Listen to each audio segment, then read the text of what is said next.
முத்து வேலாயுதசாமி திருக்கோயில் 800 ஆண்டுகள் பழமை வாய்ந்தது. கொங்கு நாட்டை ஆண்ட கொங்கு சோழர்கள் ஆட்சி காலத்தில் இக்கோயில் ஒரு சிறுகுன்றின் மீது கட்டப்பட்டது.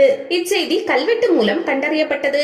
காசிபாளையம் என்ற சிற்றூரில் அமைந்திருக்கும் இவ்வாலயத்தில் அருள்பாலிக்கும் முத்து வேலாயுத சுவாமிக்கு 3 தலைகள் மட்டுமே உள்ளன. 3 தலைகளும் 6 கரங்களும் உள்ள முருகன் தமிழ்நாட்டில் வேறு எங்குமே இருப்பதாக தெரியவில்லை. இந்த அதிசய முருகன் பலருக்கு குலதெய்வமாக விளங்குகிறார். இந்த முத்து வேலாயுத சுவாமிக்கு ஒவ்வொரு செவ்வாய்க்கிழமையும் பெண்களால் 108 திருவிளக்கு பூஜை சிறப்பாக நடத்தப்பட்டு வருகிறது. சிவகிரி குமரன் கரடு என்ற இடத்தில் அமைந்திருக்கும் இந்த 3 தலை முருகனின் ஆலயத்தில் மிக பழமையான கல்லினால் ஆன வேலாயுதம் ஒன்றும் காணப்படுகிறது. இந்த வேலாயுதத்தின் மறுபக்கம் கல்வெட்டு உள்ளது. இங்கு வந்த முருகனை வணங்குபவர்கள் இந்த வேலாயுதத்தையும் பயபக்தியோடு வணங்கி செல்கிறார்கள். இதனால் செவ்வாய் தோஷம் நீங்குவதாக சொல்கிறார்கள். வாரந்தோறும் நடைபெறும் கோமாதா பூஜையில் மாவட்டத்தின் பல பகுதிகளில் இருந்தும் விவசாயிகள் வந்து கலந்து கொள்கிறார்கள்.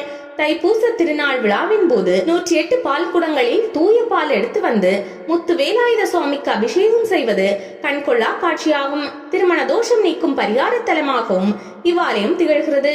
செய்வினை அகற்றும் 3 தலை முருகன் என்றே இந்த முருகனை பக்தர்கள் குறிப்பிடுகிறார்கள்.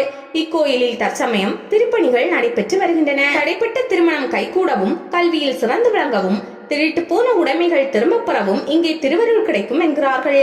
ஈரோடு மாவட்டம் கோவிசெட்டிப்பாளையம் சத்தியமங்கலம் பேருந்து பாதையில் 10 கிலோமீட்டர் தொலைவில் அமைந்துள்ளது இக்கோவில்.